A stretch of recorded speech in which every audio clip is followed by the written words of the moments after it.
Hello दोस्तों, master study की online classes में मैं अरुण शर्मा एक बार फिर से आपका हार्दिक स्वागत करता हूं। आज जो टॉपिक हम पढ़ने वाले हैं इतिहास का, अगला टॉपिक है जैन धर्म। देखिए, जैन धर्म के बारे में यदि हम बात करें तो इसके 24 तीर्थकर हुए हैं मित्रों। कितने तीर्थकर हुए हैं? 24। कई बार बच्चे इस तीर्थकर वर्ड में कन्फ्यूज हो जाते हैं। तीर्थकर क्या होता है? जैसे हमारे संत होते हैं उसी प्रकार जैन धर्म के जो सबसे बड़े संत होते हैं उन्हें तीर्थकर बोलते हैं। तो क्रम से कितने तीर्थकर हुए हैं? जैन धर्म में 24 तीर्थकर हुए हैं दोस्तों। जैन धर्म में कितने तीर्थकर हुए हैं? 24 तीर्थकर हुए हैं। और जैन धर्म में के संस्थापक की यदि हम बात करें, जैन धर्म के यदि हम संस्थापक की बात करते हैं कि जैन धर्म के संस्थापक कौन थे, तो जैन धर्म के संस्थापक थे ऋषभ देव जी। कौन थे भाई? ऋषभ देव जी थे। और ऋषभ देव जी को एक अन्य नाम से भी जाना जाता है मित्रों। ऋषभ देव जी को आदिनाथ भी कहा जाता है। ऋषभ देव जी को क्या कहा जाता है? आदिनाथ भी कहा जाता है। क्या कहा जाता है दोस्तों? आदिनाथ भी कहा जाता है। तो जैन धर्म के संस्थापक ऋषभ देव जी थे, जिन्हें आदिनाथ भी कहा जाता है। ये जैन धर्म के पहले तीर्थकर बोले जाते हैं दोस्तों। क्या बोले जाते हैं? जैन धर्म के पहले तीर्थकर बोले जाते हैं ऋषभ देव जी, जिन्हें हम क्या कहते हैं? आदिनाथ भी कहते हैं। क्लियर हो गया? देखिए, जैन धर्म के एक एग्जाम में पूछे जाते हैं 23वें तीर्थकर। जैन धर्म के 23वें तीर्थकर जो थे वो थे पार्श्वनाथ जी।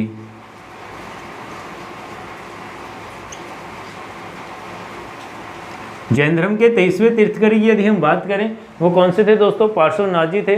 और जो पार्श्वनाथ जी थे मित्रों, ये इक्ष्वाकु वंश से थे।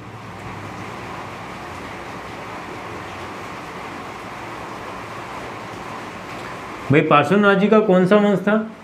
इक्ष्वाकु वंश था। और यहाँ से एक इंपॉर्टेंट क्वेश्चन और बनता है दोस्तों कि जो पार्श्वनाथ जी थे ये भगवान श्री राम के वंशज थे।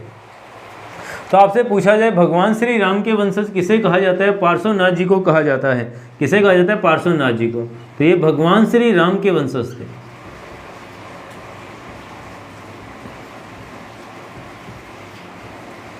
ये किसके वंशज थे? ये भगवान श्री राम के वंशज थे। पार्श्वनाथ जी किसके वंशज थे दोस्तों? भगवान श्री राम के वंशज थे। ठीक है, पार्श्वनाथ जी। देखिए, जैन धर्म के यदि हम संस्थापक, फिर से दोहरा रहा हूँ मैं, संस्थापक की बात करें तो ऋषभ देव जी थे, जिन्हें आदिनाथ भी कहते हैं। ये प्रथम तीर्थकर थे। लेकिन जैन धर्म के जो 23वें तीर्थकर हैं पार्श्वनाथ जी, है ना, जो इक्ष्वाकु वंश से थे, भगवान श्री राम के वंशज थे। ये जैन धर्म के ऐतिहासिक संस्थापक कहे जाते हैं मित्रों। क्या कहे जाते हैं? ऐतिहासिक संस्थापक कहे जाते हैं। और जो पार्श्वनाथ जी थे, इनके पिता का नाम था अश्वसेन। अश्वसेन था दोस्तों। और ये वाराणसी के शासक थे। वाराणसी, जिसे काशी कहा जाता है दोस्तों। वाराणसी को क्या कहा जाता है दोस्तों? काशी। ठीक है, क्या कहा? वाराणसी का प्राचीन नाम क्या है मित्रों? काशी है। क्लियर हो गया? तो वाराणसी के संस्थापक थे ना, वाराणसी के क्या थे? ये शासक थे। ठीक है, अब देखिए, पार्श्वनाथ जी तो जो थे, इनकी मृत्यु कहाँ पर हुई थी? तो इनकी जो मृत्यु थी दोस्तों, यहाँ पर कई बार एग्जाम में प्रश्न आया हुआ है कि पार्श्वनाथ जी की मृत्यु से संबंधित जो प्रश्न है किस प्रकार से आता है कि ये सर्वाधिक उम्र तक जीने वाले जैन धर्म के तीर्थकर थे। ठीक है, तो सर्वाधिक उम्र तक या सबसे लंबे समय तक कौन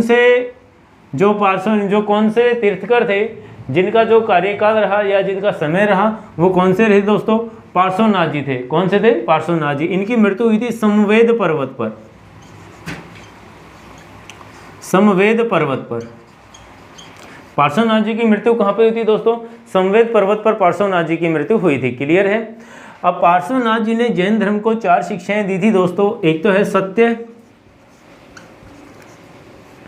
एक है अहिंसा, एक अस्तेय और एक अपरिग्रह। ये 4 शिक्षाएं मित्रों किसके द्वारा दी गई हैं? सत्य, अहिंसा, अस्तेय और अपरिग्रह। ये 4 शिक्षाएं पार्श्वनाथ जी को के द्वारा जैन धर्म को दी गई थी। किसको दी गई थी? जैन धर्म को दी गई थी। जैन धर्म के जो 24वें तीर्थकर थे, 24वें तीर्थकर बने वो बने हैं दोस्तों महावीर स्वामी।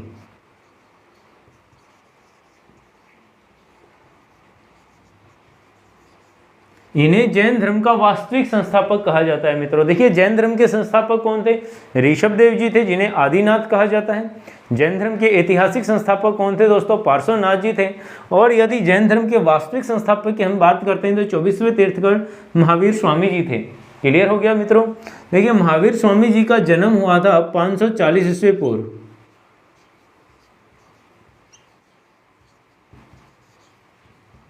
वैशाली के कुंडल ग्राम में हुआ था दोस्तों।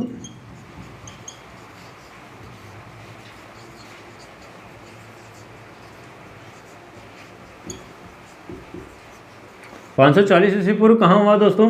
वैशाली के कुंडल ग्राम में इनका जन्म हुआ। कहाँ पे हुआ? वैशाली के कुंडल ग्राम में इनका जन्म हुआ था। पार्श्वनाथ जी का जन्म कहाँ हुआ था? 540 ईस्वी पूर्व वैशाली के कुंडल ग्राम में हुआ था। कहाँ पे हुआ था? वैशाली के कुंडल ग्राम में हुआ था 540 ईस्वी पूर्व। समझ में आ गया होगा। अब देखिए इनकी मृत्यु भी यहीं पे याद कर लेते हैं। इनकी आयु जो थी 72 वर्ष तक जिए। ये कितने साल तक जिए? 72 वर्ष तक इनकी आयु थी। और इनकी मृत्यु हुई थी 468 ईस्वी पूर्व।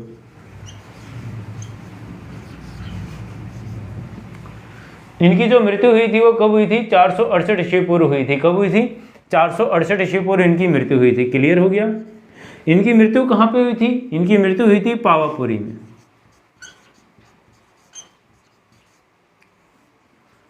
इनकी मृत्यु कहाँ पे हुई थी दोस्तों? पावापुरी में इनकी मृत्यु हुई थी। कहाँ पे हुई थी इनकी मृत्यु? पावापुरी में हुई थी। क्लियर है? अब यहां से आगे देखिए।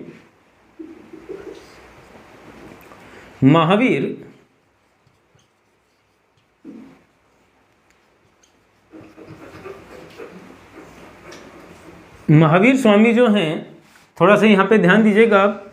महावीर स्वामी के बचपन का नाम,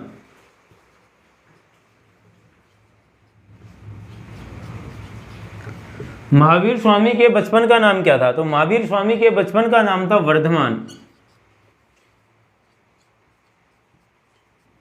महावीर स्वामी के बचपन का क्या नाम था? वर्धमान था। ठीक है, तो ये याद रखना है आपको कि महावीर स्वामी जी के बचपन का क्या नाम था? तो वर्धमान रहा है। क्या रहा है? वर्धमान रहा है। इनके पिता का नाम, इनके पिता का नाम था सिद्धार्थ। इनके पिता का क्या नाम था? सिद्धार्थ था। इनकी माता का नाम दोस्तों, इनकी माता का क्या नाम था? तो माता का नाम था त्रिशला। माता का क्या नाम था? त्रिशला था। इनकी पत्नी का नाम था यशोदा। देखिए महावीर स्वामी और गौतम बुद्ध की पत्नी के नाम में आप लोग कंफ्यूज हो जाते होंगे। लगभग सेम से नाम है, लेकिन आपको याद कैसे करना है? पति और पत्नी के नाम का कॉम्बिनेशन, ठीक है, 7 अक्षर का होना चाहिए। कितने अक्षर का होना चाहिए? 7 अक्षर का होना चाहिए। कैसे? देखिए जैसे महावीर है, महावीर में कितने अक्षर हैं दोस्तों? 4। तो इसका मतलब जो पत्नी है उसके नाम में कितने अक्षर होने चाहिए? 3। कितने होने चाहिए? 3। और 3 अक्षर वाली कौन है? यशोदा। कौन है? यशोदा। तो बराबर कितने हो गए? 7। अब देखिए गौतम बुद्ध का भी यहाँ कर लेते हैं।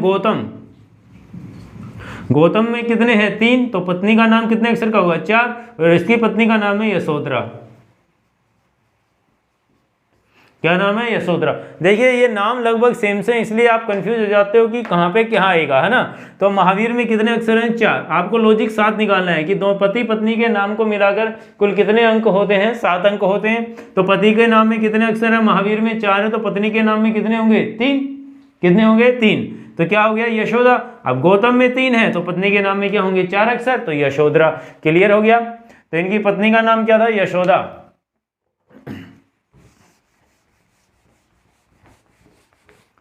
अब यहां से आगे देखिए, इनकी पत्नी का नाम क्या हो गया दोस्तों? यशोदा हो गया। देखिए महावीर स्वामी जो हैं, इनकी एक पुत्री थी जिसका नाम था अन्नोजा प्रियदर्शना।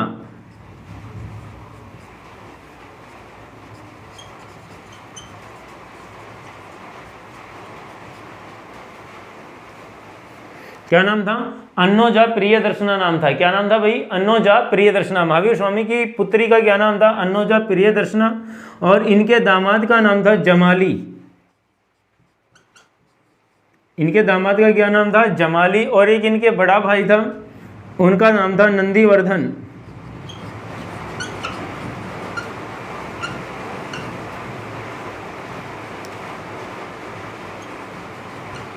क्या नाम था?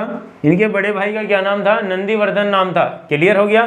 तो ये इनका परिवार है, आपको याद रखना है। और बेसिकली आपसे पूछा जाता है कि इनकी माता का नाम कई बार एग्जाम में पूछा जाता है, या पत्नी का नाम, क्योंकि गौतम बुद्ध की माता का नाम जो था महामाया था या माया देवी था, और इनकी माता का नाम त्रिशला है। इनकी पत्नी का नाम यशोदा है, और उनकी पत्नी गौतम बुद्ध की पत्नी का नाम यशोधरा था। क्लियर हो गया? अब थोड़ा सा आगे देखिए।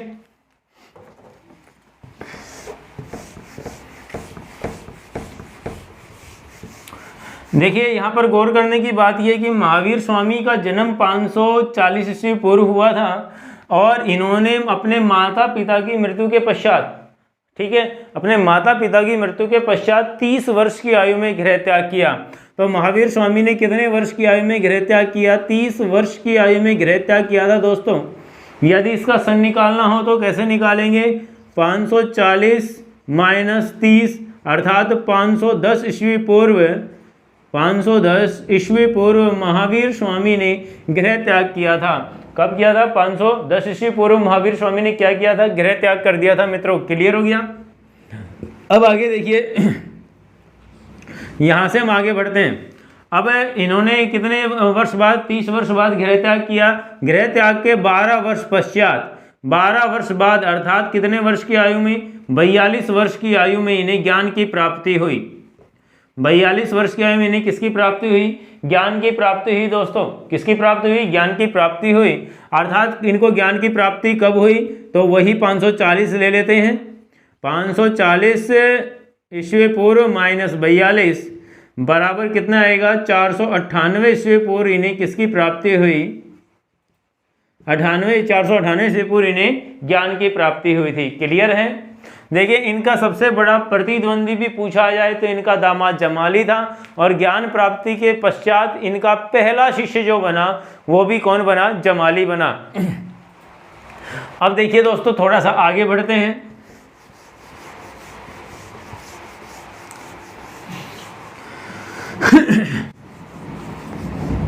अब यहां पर थोड़ा सा हम लोग ध्यान देंगे, जो महावीर स्वामी हैं इन्होंने जैन धर्म में पंच महाव्रत दिए। ये पंच महाव्रत कहाँ से बनाए भाई? जो सत्य, अहिंसा, अस्तेय और अपरिग्रह, 4 जो शिक्षाएं पार्श्वनाथ जी ने दी थी, उसमें 5वीं शिक्षा जोड़ी ब्रह्मचर्य। और ब्रह्मचर्य शिक्षा जोड़कर और इन 5 को क्या कर दिया? पंच महाव्रत बना दिया दोस्तों। क्या बना दिया? पंच महाव्रत बना दिया। अब पंच महाव्रत क्या है? जो भी जैन धर्म को स्वीकार करने वाले संत हैं उनको ये 5 महाव्रत पालन करना बहुत ही अनिवार्य था। क्लियर है? अब ध्यान दीजिएगा, अब ये महाव्रत इतने कठोर थे कि हर आदमी इनका पालन नहीं कर पा रहा था। तो महावीर स्वामी ने गृहस्थ लोगों को, जो गृहस्थी चलाते हैं, गृहस्थ लोगों को जैन धर्म में सम्मिलित होने के लिए इनको सरल कर दिया। उन्होंने कहा कि ये जो पंच महाव्रत हैं ये जैन धर्म के तीर्थंकरों के लिए लागू होते हैं, लेकिन जो यदि कोई गृहस्थ लोग, गृहस्थी वाले लोग, परिवार वाले लोग जैन धर्म में सम्मिलित होते हैं तो उन्हें पंच महाव्रत के स्थान पर पंच महाअणुव्रत का पालन करना होगा। पंच महाअणुव्रत,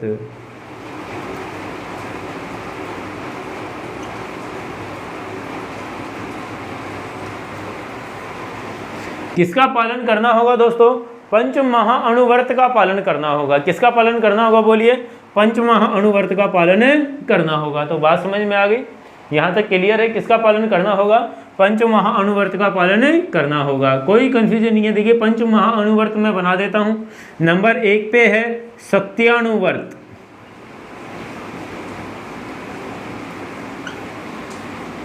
नंबर 2 पे है अहिंसानुव्रत,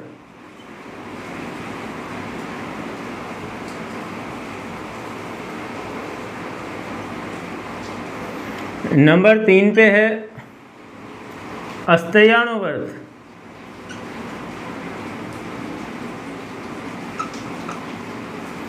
नंबर 4 पे है अपरिग्रहणो व्रत।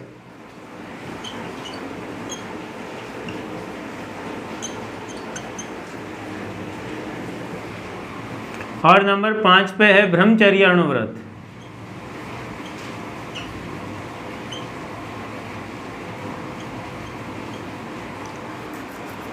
ब्रह्मचर्याणु व्रत, ये पंच महाव्रत दिए महावीर स्वामी ने। महावीर स्वामी ने जैन धर्म के लोगों को या जैन धर्म के अनुयायियों को निर्वस्त्र रहने की शिक्षा प्रदान की। किसकी शिक्षा प्रदान की?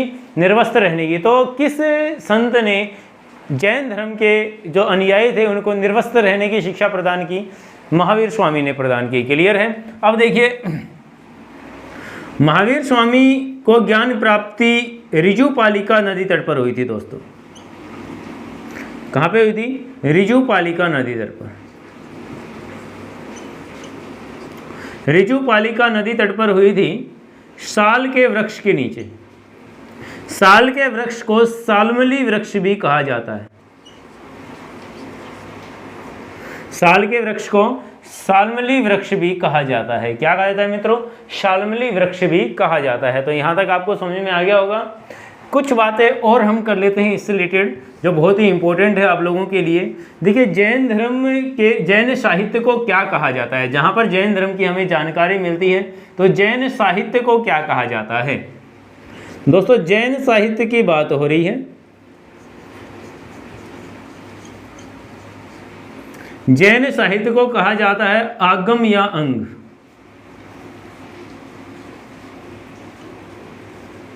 जैन साहित्य को क्या कहा जाता है दोस्तों? आगम या अंग कहा जाता है। लेकिन यदि आप लोगों से पूछ लिया जाए प्राचीन जैन साहित्य को क्या कहा जाता है,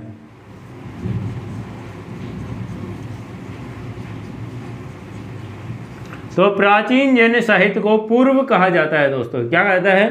पूर्व कहा जाता है। प्राचीन जैन साहित्य को क्या कहा जाता है? पूर्व कहा जाता है। जैन तीर्थंकरों की संपूर्ण वंशावली कहाँ से मिलती है दोस्तों? तो जैन तीर्थंकरों की संपूर्ण वंशावली हमें कल्पसूत्र नामक ग्रंथ से मिलती है। और कल्पसूत्र के रचनाकार मित्रों भद्रबाहु थे।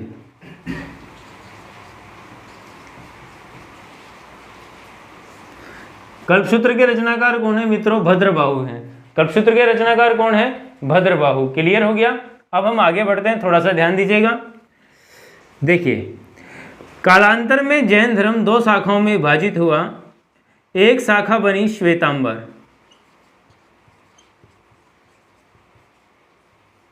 और एक शाखा बन गई दिगंबर।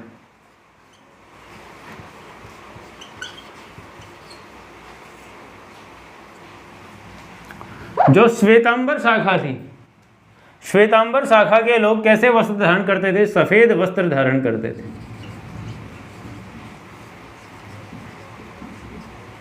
और दिगंबर संप्रदाय के लोग निर्वस्त्र रहते थे। दिगंबर शाखा के लोगों को दक्षिणी जैनी भी कहा जाता था। दिगंबर शाखा के लोगों को क्या कहा जाता था मित्रों? दक्षिणी जैनी के नाम से जाना जाता। दिगंबर शाखा के लोगों को क्या कहा जाता था? दक्षिणी जैनी, जो निर्वस्त्र रहते थे। ठीक है। श्वेतांबर संप्रदाय के मुखिया कौन थे? तो श्वेतांबर संप्रदाय के मुखिया थे स्थूलभद्र। और दोस्तों, दिगंबर संप्रदाय के मुखिया कौन थे? भद्रबाहु। ये वही भद्रबाहु हैं जिन्होंने कल्पसूत्र नामक ग्रंथ की रचना की थी। और इसी कल्पसूत्र से जैन तीर्थंकरों की संपूर्ण वंशावली की जानकारी हमें मिलती है। आपको एक बात और याद रखनी है मित्रों कि जैन धर्म के 2 तीर्थंकर ऋषभदेव और अरिष्टनेमि, ऋषभदेव और अरिष्टनेमि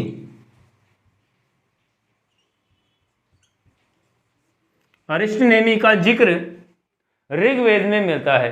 तो कौन से 2 तीर्थंकरों का जिक्र ऋग्वेद में मिलता है? ऋषभदेव और अरिष्टनेमि का जिक्र हमें ऋग्वेद में मिलता है। देखिए, जैन धर्म में महावीर स्वामी की मृत्यु के पश्चात जो जैन धर्म में महावीर स्वामी ने ही अपने जीते जी एक जो तीर्थंकर व्यवस्था थी इसको समाप्त कर दी थी। तो किसको समाप्त किया? महावीर स्वामी ने तीर्थंकर पद को समाप्त कर दिया था।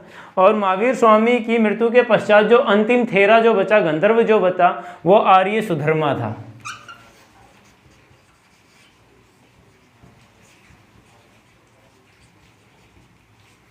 वो कौन था दोस्तों? आर्य सुधर्मा था। क्लियर हो गया होगा यहाँ तक? देखिए, जो महावीर स्वामी जो हैं, इन्होंने जैन धर्म को अपने कार्यकाल में चरमोत्कर्ष पर पहुंचाने का कार्य किया था। इसी कारण से महावीर स्वामी को जैन धर्म का वास्तविक संस्थापक कहा जाता है। इसी के साथ मैं आज की क्लास को विराम देता हूं। जय हिंद, जय भारत।